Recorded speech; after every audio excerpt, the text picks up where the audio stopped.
Hello. आप ये old radio देख रहे होंगे। आज हम समझेंगे कि ये वर्क कैसे करता है और इसके ज़रिए जितने भी कम्युनिकेशन डिवाइसेस हैं, चाहे वो हमारे टीवी हो गए, एफएम रिसीवर हो गए या सेल फोन्स हो गए, उसके पीछे का बेसिक आइडिया समझेंगे। ये टॉपिक क्लास 12th फिज़िक्स से रिलेटेड है। उसमें रेजोनेंस चैप्टर से ये रिलेटेड है और ये किस तरीके से उससे रिलेटेड है वो जब हम इसके बारे में समझेंगे तो ज़्यादा हमें बेटर पता चलेगा। And that is why resonance in LCR circuits. All right. तो ये जो ओल्ड रेडियो सेट है, ज़्यादा पुराना नहीं है ये आज से करीब 25 ईयर्स पुराना ये मॉडल है। कंपनी के बारे में नहीं बताऊंगा, ब्रांडिंग हो जाएगी। यहाँ इसके सेल लगते थे 3 सेल और ये एडेप्टर के थ्रू भी चल सकता था। इस समय ना तो मैं इसे सेल से चलाऊंगा ना एडेप्टर से, मेरे पास पावर सप्लाई है। That is yes once again kind of adapter ही। circuitry is there or well, I am not an engineer, a communication engineer, but simply as a physics teacher or a person who is curious to technology, मैं उतने part आपको बता देता हूँ जितने हमें एक जनरल आइडिया जिसके लिए हमें पता होना चाहिए। सो ये जो जितने भी आप ऐसे पार्ट देख रहे होंगे डिफरेंट शेप्स में, दीज आर कैपेसिटर्स। ये सारे कैपेसिटर्स हैं जिनको भी मैं टच कर रहा हूँ। What is the difference between these? ये फिक्स कैपेसिटर हैं जो सर्किट की कुछ डिफरेंट रिक्वायरमेंट्स होती हैं। कितना वोल्टेज कहाँ सप्लाई करना है, कितना वोल्टेज में से जो ये एक्चुअली जो इसमें वोल्टेज चलता है, एक तो जो पावर सप्लाई का जाएगा वो जाएगा और बाकी जो सिग्नल्स के थ्रू एक वीक करंट इसके अंदर फ्लो होता है, उसमें कुछ वाइब्रेशंस होते हैं। उन वाइब्रेशंस को हैंडल करने के लिए ये कुछ पार्ट्स होते हैं। और ये भी these are some other kind of capacitors. और ये कलर बैंड वाले कुछ पार्ट आप देख रहे होंगे, दीज आर रजिस्टर्स। तो रजिस्टर और कैपेसिटर के कॉम्बिनेशन के थ्रू वो जो सर्किट में जो हमारे सिग्नल्स हैं उनको एडजस्ट किया जाता है, कुछ मॉडिफाई किया जाता है, कुछ पार्ट उनका कट किया जाता है and so many different functions they perform. एक आईसी जो सारा का सारा प्रोसेस अरेंज करेगी, कितना सिग्नल आएगा, सिग्नल कैसे जाएगा and all that. All right, now this part, ये भी एक कैपेसिटर है। ये सभी कैपेसिटर्स हैं। इन्हें ट्यूनर कहा जाता है।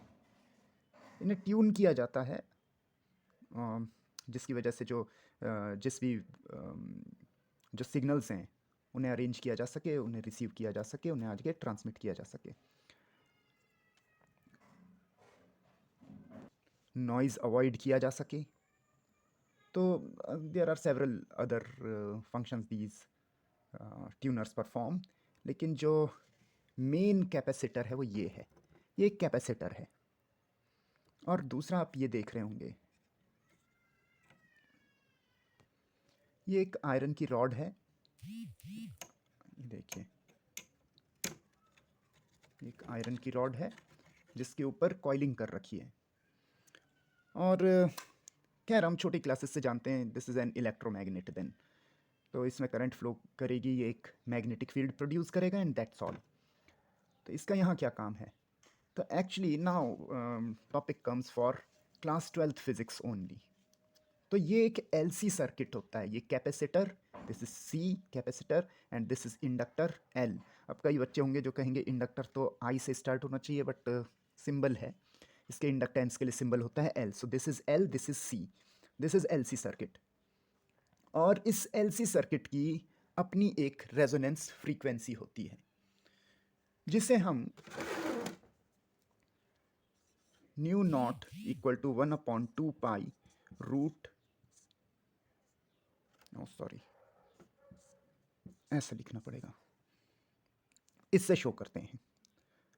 न्यू नॉट से मैं शो करता हूँ, कुछ जगह न्यू सबस्क्रिप्ट आर लिखा रहता है और यही एंगुलर फ्रीक्वेंसी ओमेगा नॉट होती है। तो ये इधर मल्टीप्लाई हो जाता है तो ओमेगा नॉट बन जाता है। Then it is √1/L C। 1 का रूट भी ले सकते हो या दैट्स मैथमेटिक्स।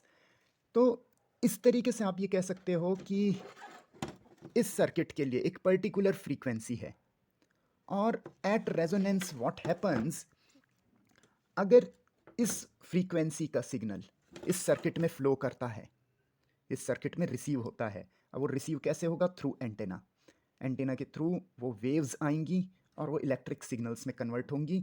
अगर उन इलेक्ट्रिक सिग्नल्स की एंगुलर फ्रीक्वेंसी या कहूँ फ्रीक्वेंसी इसकी नेचुरल फ्रीक्वेंसी के इक्वल हो जाती है, नेचुरल फ्रीक्वेंसी जो कि हम इससे कैलकुलेट करके निकालेंगे, अगर इक्वल हो जाती है तो इस सर्किट में करंट एक मैक्सिमम लेवल पे पहुंचेगा और वो सिग्नल फ्लो होके जैसा भी वो सिग्नल चल रहा होगा वो हमारे स्पीकर तक जाएगा और फिर हमें वैसा साउंड सुनाई देगा।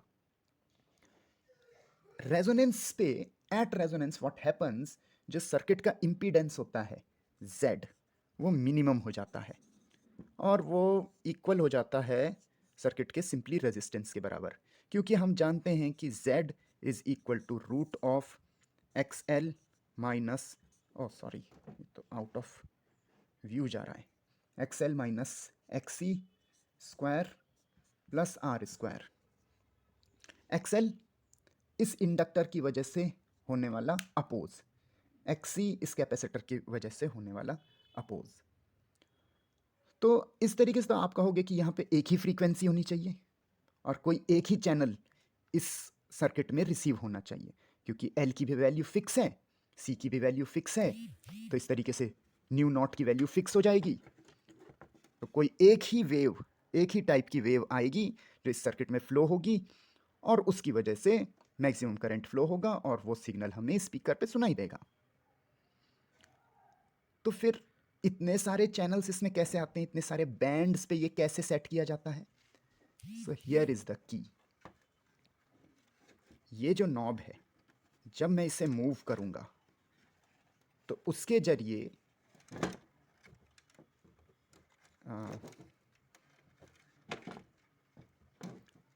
ओके, यहाँ अंदर आप एक मैकेनिकल पार्ट देख रहे होंगे जो घूमता है, और ये कैपेसिटर कुछ ऐसे अरेंज किया होता है कि जैसे अगर ये कैपेसिटर की प्लेट है तो नॉब को घुमाने से इसके अंदर लगाया गया एक डाइलेक्ट्रिक ये मूव करता है। ये या तो इसके अंदर पार्शियली रहेगा या कंप्लीटली रहेगा या थोड़ा सा हट जाएगा या कंप्लीटली बाहर चला जाएगा। इस तरीके से इसका जो कैपेसिटेंस है ये वेरी करने लगता है, क्योंकि जो कैपेसिटेंस होता है ये A epsilon not and dielectric constant upon D होता है। तो डाइलेक्ट्रिक कांस्टेंट क्योंकि उसकी वैल्यू चेंज होती रहेगी, ये हटता रहेगा तो कुछ जगह उसकी एयर ले लेगी, डाइलेक्ट्रिक कांस्टेंट पूरी तरह से हट जाएगा तो के की वैल्यू 1 हो जाएगी। इस तरीके से सी की वैल्यू हम चेंज कर सकते हैं। सो हियर जब हम उस नॉब को घुमाते हैं तो उसकी वजह से सी की वैल्यू चेंज होती है, सी की वैल्यू चेंज होती है। एल फिक्स है, एल को हम कुछ नहीं कर रहे हैं। कुछ रेडियोज़ में ऐसा भी होता था कि एल की वैल्यू चेंज होती थी, इसको हम अलग अलग कर सकते थे, लेकिन इसमें सी चेंज हो रहा है तो सी चेंज हो रहा है, उससे न्यू चेंज हो जाएगा। तो जब भी मैं इसका नॉब घुमाऊंगा मैं इसे अलग अलग रेजोनेंट फ्रीक्वेंसीज पे सेट कर रहूँगा। वेव्स बहुत सारी हैं इलेक्ट्रोमैग्नेटिक वेव्स, उनमें से जो जिसकी फ्रीक्वेंसी उस फ्रीक्वेंसी के साथ ट्यून कर जाएगी वो इस रेडियो सेट में बजना स्टार्ट होगा। So here we go, now you can see ये मेरी पावर सप्लाई है और so here I have connected it और as you can see 4.5 volt DC। तो यहाँ से हम वोल्टेज बढ़ाएंगे, oh god, all right. So actually I tried a lot, लेकिन इनमें से कोई भी बैंड इसमें कैच नहीं कर पा रहा है। मे भी बहुत ज़्यादा नॉइज़ है और ये भी हो सकता है कि क्योंकि मेरा रूम इस बहुत नीचे है और उसमें कैच नहीं कर रहा हो, लेकिन हम जितना नॉइज़ है उसके अकॉर्डिंग समझ सकते हैं कि वो जो नॉइज़ के अकॉर्डिंग जो वेव्स हैं, बहुत सारी इलेक्ट्रोमैग्नेटिक वेव्स हैं और उस पर्टिकुलर फ्रीक्वेंसी पे जो नॉइज़ वेव होंगी। So I have tried a lot and I am able to, I just reconnected the wires and all that. Okay, तो यहाँ देखिए एक एक बैंड, एक चैनल कम से कम कैच कर पाए हैं हम।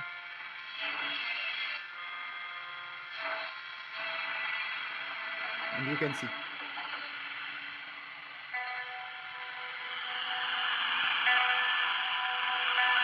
जरा सा इसे मूव कराता हूँ, इधर देखेंगे।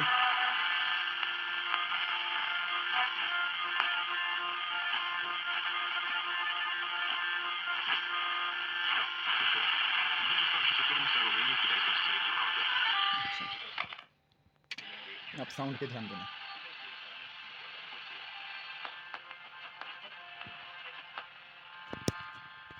देखिए जैसे जैसे सही चैनल कैच करेगा, ये रेजोनेंस कंडीशन है, यहाँ पे मैक्सिमम मिल रहा है। और इससे दूसरे साइड गए तो कम हो गया, यू कैन सी। नीचे आ गया, उल्टा ले जाऊंगा, कहीं भी नीचे ऊपर।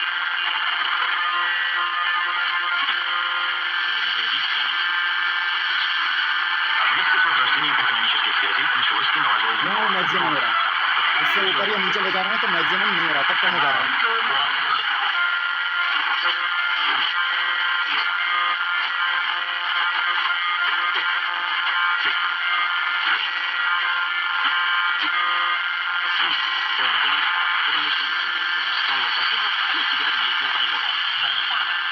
तो ये रेजोनेंस कंडीशन है, और अभी मैं इसकी सेटिंग थोड़ी और चेंज करता हूँ। तो this is how it works at resonance. इससे कम या ज़्यादा फ्रीक्वेंसी पे नहीं, लेकिन एग्जैक्ट इस फ्रीक्वेंसी पे हमें मैक्सिमम। और देखते हैं और कौन सा बैंड कैच करता है।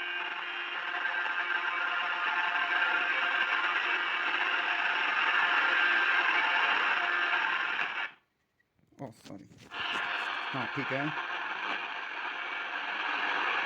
तो इंडियन चैनल नहीं कैच कर रहा है।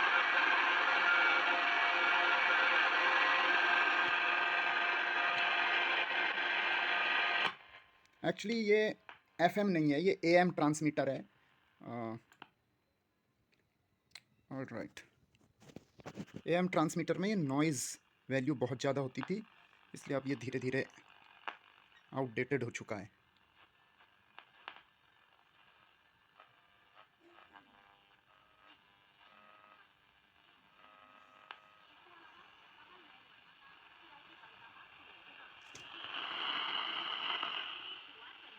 ओह, ये मेरे फ़ोन के सिग्नल्स भी इसे इन्फ्लुएंस कर रहे हैं, you can C.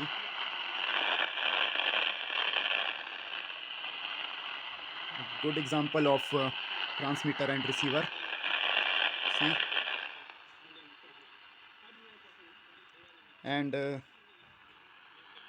Okay, just for an additional knowledge, ये एलसीआर सर्किट से रिलेटेड नहीं है। स्टूडेंट्स ये पूछेंगे कि इसमें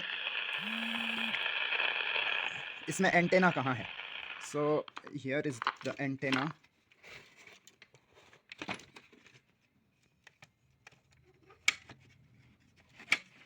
ओह सॉरी। तो ये वायर देख रहे होंगे, और ये दोनों वायर जाके ऐसे एक एल्युमिनियम वायर पे लपेट दी जाती है, ये एंटेना की तरह काम करेगा। So that's a different story, इसे फिर कभी समझेंगे। और एक चीज़ और, ये जो सिग्नल्स होते हैं दीज आर सो वीक, तो इन्हें एम्पलीफाई करने की भी ज़रूरत पड़ती है। तो जनरली एक ट्रांजिस्टर इसके लिए यूज़ होता है, सिग्नल्स को एम्पलीफाई करने के लिए। यहाँ पे सब कुछ इन आईसीज़ के थ्रू ये काम होगा, क्योंकि आईसीज़ में ये ट्रांजिस्टर और बाकी के सर्किट एक इंटीग्रेटेड सर्किट हो जाता है। आजकल ये सारा कुछ कॉम्पैक्ट हो चुका है, और ऐसी आईसीज़ बन गई हैं जिसमें ऑलमोस्ट ये सारे कंपोनेंट कॉम्पैक्ट होते हैं। इसलिए अब छोटे छोटे हमारे फ़ोन्स में भी रेडियो सेट इसीलिए वर्क कर पाता है। और बाकी का और तो इसमें कुछ बताने के लिए बचा नहीं। हाँ, एक चीज़ और, एलसी सर्किट जो होता है इसे टैंक सर्किट भी कहते हैं। एंड यू कैन सी मेरे टच की वजह से भी इसके मैग्नेटिज्म पे असर पड़ रहा है। यहाँ जो एल में चेंज आ जाएगा ऐसे। इसके आयरन कोर पे इससे टच कर रहा हूँ, चलिए इससे नहीं हो रहा है, बट मेरी पूरी बॉडी इसमें इन्वॉल्व हो जा रही है और मैं यहाँ टच कर रहा हूँ। तो सो तो this is how this LCR circuit, ये एक LCR सर्किट ही है, ये वर्क करता है। और इस तरीके से इसमें रेजोनेंस कंडीशन होती है, और रेजोनेंस कंडीशन पे हमें एक मैक्सिमम करंट जब फ्लो होती है तो हमें वो चैनल सुनाई देता है। पर ऐसा नहीं है कि हमेशा वो चैनल ही सुनाई देगा। Right now this is noise, ऐसा नॉइज़ जो है किसी किसी बैंड पे हमें वो नॉइज़ सुनाई देगा, और वो अगर मॉड्यूलेट कर जाता है, वो अगर सेम हो जाता है उस पर्टिकुलर फ्रीक्वेंसी पे, तो वही नॉइज़ हमें सुनाई देगा काफ़ी louder. So few more try, वहाँ देखेंगे। गुड। ओह, बहुत मुश्किल से एक हिंदी चैनल लगा है। हिंदी है कि क्या, आई डोंट नो।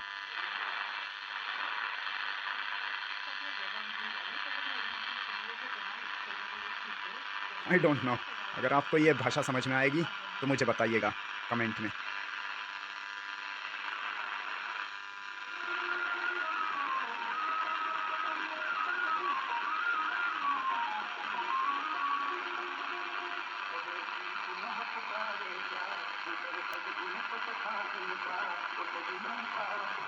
अच्छा, ये तो हिंदी है।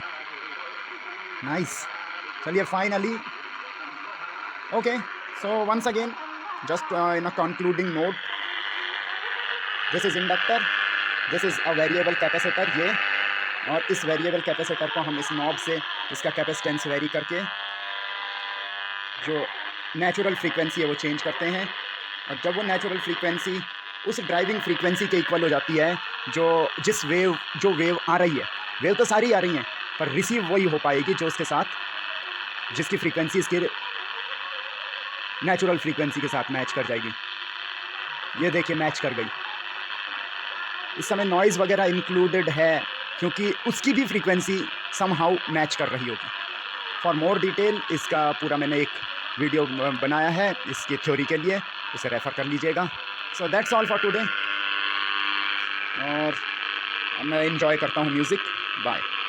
ओके, एक और चैनल बड़ा अच्छा मिला है मुझे, इसके बाद इसे एंड करते हैं। एंड एन इंटरेस्टिंग थिंग, मैं इसे ऑफ़ करूँगा और उसके बाद भी इसमें थोड़ी देर का करंट फ्लो होगा, वैसा नहीं जैसा आप सोच रहे होंगे। सुनिएगा, लिसन। एक बार फिर से उसने, एक बार फिर ट्राई करके देखते हैं। ये चल रहा है, लेकिन जब मैं ऑफ़ करूँगा तो उसके 2 सेकंड बाद फिर से वो ऑन होगा। फिर से देखें, ये मैंने ऑफ़ किया,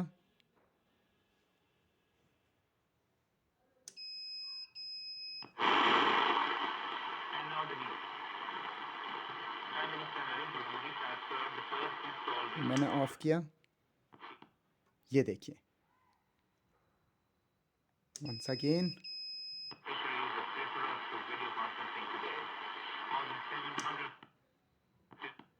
देखिए ये क्यों हुआ, अगर आपको इसका आंसर पता है तो कमेंट में लिख के बताइएगा। इस रेडियो पे अभी और भी बहुत से वीडियोस में बनाऊंगा, तो स्टे ट्यून्ड।